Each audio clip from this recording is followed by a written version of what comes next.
Hi, ഞാനിന്നൊരു കഥ പറയട്ടെ. ഇതൊരു റിയൽ ലൈഫ് സ്റ്റോറിയാണ്. അമേരിക്കയിൽ ജീവിച്ചിരുന്ന ഒരു സാധാരണക്കാരനായ ഒരു മനുഷ്യനുണ്ടായിരുന്നു. അദ്ദേഹത്തിൻ്റെ പേരാണ് ഡാർബി.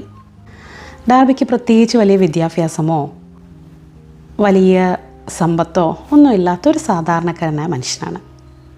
പക്ഷെ ഡാർബിക്ക് വലിയ വിശ്വാസമായിരുന്നു തനിക്ക് എന്തെങ്കിലുമൊക്കെ ചെയ്ത് രക്ഷപ്പെടണം. ഡാർബി ഒരു ദിവസം കേട്ടു ഗോൾഡ് മൈനിങ്ങിനെ പറ്റി.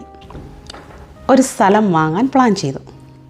അങ്ങനെ ഡാർബിയുടെ കയ്യിലുണ്ടായിരുന്ന പൈസയും പിന്നെ പല സ്ഥലങ്ങളിൽ നിന്ന് കടമൊക്കെ വാങ്ങി ഡാർബി ഒരു വസ്തു വാങ്ങി പൈസ അതിനകത്ത് മുടക്കി. പിന്നെ ഈ ഗോൾഡ് മൈനിങ്ങിന് ഒരുപാട് സ്പെഷ്യലൈസ്ഡ് എക്യുപ്മെൻറ്റ്സ് ഒക്കെ വേണം.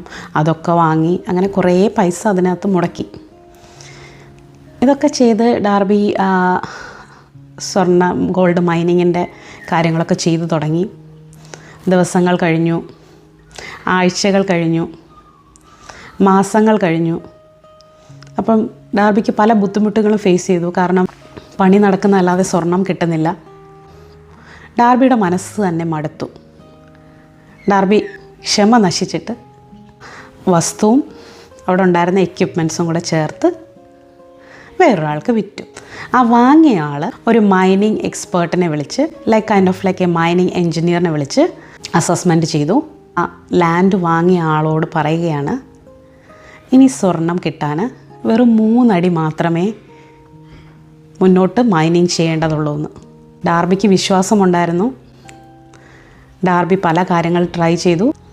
അവിടെ പണി തുടങ്ങി. പക്ഷേ ഹാഫ് വേ എത്തിയ ഡാർബിയുടെ ക്ഷമ നശിച്ച് അടുത്ത ആൾക്ക് കൊടുത്തു. പക്ഷെ വാങ്ങിയ ആൾക്ക് വലിയ ഒരു മൈനിങ്ങിൻ്റെ ഒരു പുതിയ ഖനനത്തിനുള്ള ഏരിയ തുറന്നു കിട്ടി. നിങ്ങൾ ബുക്ക് വായിക്കാൻ ഇൻട്രസ്റ്റ് ഉള്ളവരാണെങ്കിൽ നെപ്പോളിയൻ ഹില്ലിൻ്റെ തിങ്ക് ആൻഡ് ഗ്രോ റിച്ച് എന്ന് പറയുന്ന ബുക്കിനകത്ത് പറഞ്ഞിട്ടുള്ള ഒരു സ്റ്റോറിയാണ്. പല സ്ഥലങ്ങളിലും people quit when it is closer to the success അടുക്കാറാവുമ്പോൾ ആൾക്കാർ ക്വിറ്റ് ചെയ്ത് പോവും. സോ ഡാർബിക്ക് പറ്റിയതും അത് തന്നെയാണ്. ഇന്ന് ഞാൻ ഇതിന് പ്രത്യേകിച്ച് ഫീഡ്ബാക്ക് ഒന്നും പറയുന്നില്ല. നിങ്ങൾ തന്നെ ഊഹിച്ചെടുത്ത് പൂരിപ്പിച്ചോളൂ. Have a great day. Thank you so much for watching. Subscribe ചെയ്യാതാണ് വീഡിയോ കാണുന്നതെങ്കിൽ പ്ലീസ് സബ്സ്ക്രൈബ്.